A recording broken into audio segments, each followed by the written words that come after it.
herpetology class last spring. And as part of the class, one of the things that we do is we do surveys on animals. And you can identify different species of frogs based on their calls. And Jamie has a great situation down in Clay County where she can collect samples from lots of different frog communities. And she's going to give you a presentation. We got some neat stuff going. So, Jamie. Thank you, Dr. Klein, and thank you for letting me work with you, and I've enjoyed working with him over the last year.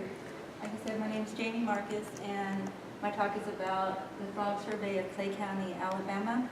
It's a rural area down south, southwest of here, and it's mostly farmlands, some small communities and such. So, this is a picture of one of my frogs that caught. Materials, we use a body of water.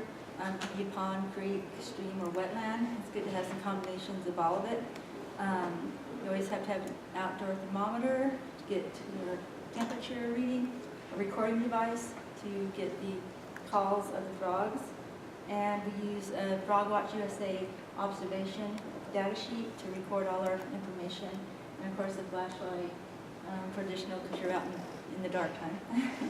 Methods for doing the frog survey is what we use with the FrogWatch guidelines, and I have a website there if anyone's interested in looking at that. There's a lot of neat things there. Observation is done 30 minutes after sundown, and anytime after that. It's good to be able to go out and stay a while. You can get the different phases of different frogs calling in using your recording device, and it's at 3-minute intervals, and trying to do it without any kind of interruption, like cars or such coming by, so you can get a good recording. And with this, you want to record the place where you're at, of course, the time, the wind speed, which is a scale from 0 to 5, which is no to a lot of wind, no wind to a lot of wind, the temperature and the precipitation at the present time that you're doing the calls, and you want to do a prior 48 hours so we can get a distinguished pattern of weather at the time. And then you want to do, of course, the species calling and your call rates, which is 0 to 3, from no calls to 3 being the highest, which is the chorus. And you can't distinguish between individuals. There's so many of them. And you want to record any kind of additional information that's observed. And in Clay County, we had 12 species calling in my area where I was at. Anaxyrus americanus, Anaxyrus fowleri, Acris crepitans, Hyla chrysoscelis, Hyla cinerea, Hyla gratiosa, Pseudacris crucifer, Pseudacris feriarum, Gastrophryne carolinensis, Lithobates catesbeiana, Lithobates clamitans, and Lithobates sphenocephala. And the ones with the stars, and we don't have 2 of them on there, but Hyla cinerea, gratiosa, sphenocephala, and crucifer are new species records that I found in Clay County in the past year. Our first location is a stable. It has flatland, and you can see, and it's also a wetland, and running along here is a nice creek. It's a permanent, and it usually stays pretty wet almost all the time.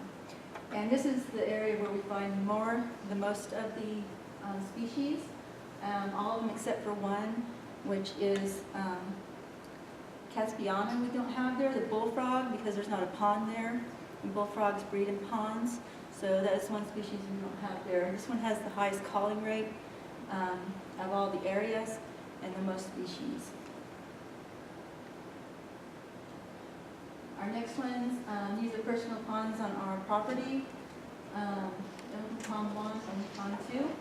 As you can see, this one here has the lowest calling rate, and even though it has 5 species there, the calling rate is just at 0s and 1s. You have one individual calling at a 1. So only ones we have calling over that is crepitans, which is cricket frogs, and there is a creek that runs this way, southwest from this pond.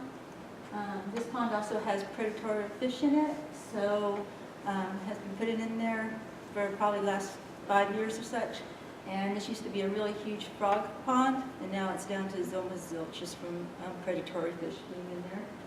And then you have this other pond. There's 7 species calling there, and they call at a very high rate. We're going 2 to 3s on most of them.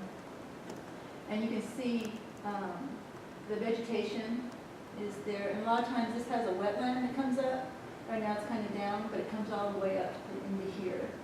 So there's a lot of areas where the frogs have a lot of ways to reproduce, and they have good areas to live in that one. Okay, and this is our third one. This is a row of ponds that are on a place one after another. This one has 5 species calling, and they're calling about from 2 to 3s, mostly around 2s. At times you have 3s, so they have a pretty good calling rate. It doesn't have like an area, a forested area. It has some trees, but it has a lot of little grasses and such, which are very good for the species to be able to live in and reproduce. And then our second pond, which is 2 ponds, I call it Lithobates pond 2. There's 2 ponds as one. And you'll see there's the same 5 calling. They usually call from a 2 to 3, so there's a pretty good calling rate there. And as you can see, it has, you know, your bushes. It has the environment to be able to let those frogs be able to reproduce there. And this is our third one, and this is our lowest calling pond. Only had 1 species there calling 1 time at a 1. So as you'll see on this one, it has been clear cutted around. There's a few bushes here. There's a few bushes here where a creek comes in, but not very many trees. So basically, their environment has been destroyed around that pond. But with the other 2 ponds being so close by, the species just kind of have a place to, you know, you don't have to go very far to have the environment that they need. And our last place is my residence. This was last week. And there's woods that go all the way around here. They go all the way around. And we have 5 species calling there. It has about a 0 to 2 rate most of the time. There's a few that call there about 3. That's 5 species there. So it's most of just a wooded area. There's a little creek that runs back behind here on another person's property, so I don't know where it's located. But there is a water sources that run through there. And then there's a creek that runs over this way. Okay, on a community comparison, and this is showing just all the species, who has the highest and lowest, which of course the stable has the highest. Odom 2 has the second highest, which they have a kind of a comparison of the same kind of environment with a wetland, and even though the stable doesn't have a pond, they have a running creek, less predatory things there to eat the frogs and their eggs. So they have a really close correlation because they have, the wetland does produce a lot of area where frogs can reproduce and not have a lot of predatory problems. So you'll see that. Of course, you'll see they give it 3, 0, just 1, so it's the lowest. Okay, this is the Jakar Similarity Index, which is taking 2 areas and comparing them to see what their similarity is. It goes to 1 from 0 to 1. And you'll see right here, the biggest similarity is between O1 and O2, means that they're having a 1 being 100% similarity in species. And the lowest right here being, like David, of course, it has a 9% with the stable, and then it has the 2% with the residents. And the rest is 0, they have no correlation. And this one here is just the highest similarity within all the communities. Your Lake David 1 actually has more similarity with all of the communities, within all the communities. Of course, calls and precipitation. We record what the precipitation is of the day and 48 hours prior. We're looking at seeing what species prefer as far as breeding times. What we found is, and these are all species that are calling at a coarse level. So we're finding that crepitans, on the coarse level call 10 days, and then they call 6 days without any precipitation. in the same way, it's kind of the same trend with all of them. With crucifer here, calling straight across, 3 and 3. The difference one is your fowleri. It calls all on precipitation days, no dry days.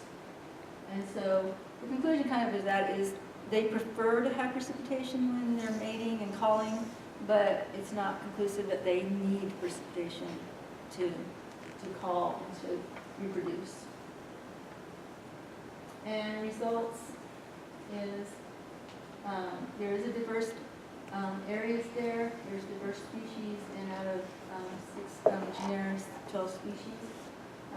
Sampling areas are pretty diverse. It goes from a clear cut to a pond that has a predatory fish to, areas that have wetlands, creeks, the whole deal. And you can see the significance with the number of species rising and the calling rates rising with that.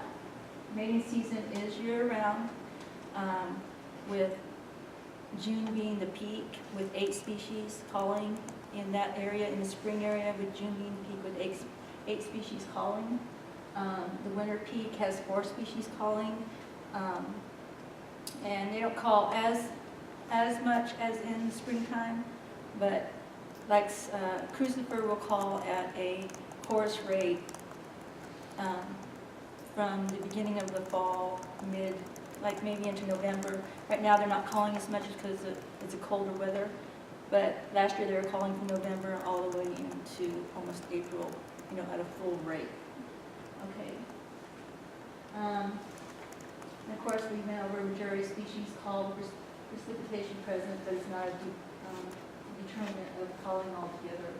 The suggestion of the lower number of species called in certain areas due to the environmental influences, like predatory and having their environment destroyed. And we came down, stable is the most active with the highest environmental diversity. And discussion, lower species calls and lower activity to predatory. Like I said, the pond was really very prosperous until the predatory fish were put in, so that's a real big issue, especially if it's a pond with bullfrogs, because bullfrogs take 5 years before they start to develop and be able to produce eggs, the females, and produce young. So if you take out a bullfrog population, you're going to be waiting a long time to be able to replenish that bullfrog population, so that's a big deal. Of course, Theta 3 kind of says clear-cut, their environment's been destroyed, stable is the highest. The other areas were in a medial environment, and of course with Bodum Pond 2 being more like stable, having higher rates of species and calling there. 65% of the days recorded had precipitation, which adds up, which makes the odds of reproduction higher, but even without precipitation, they had a high rate of calling without precipitation too, which indicates that the permanent water sources in the area are very indicative for them to reproduce. Here's my references.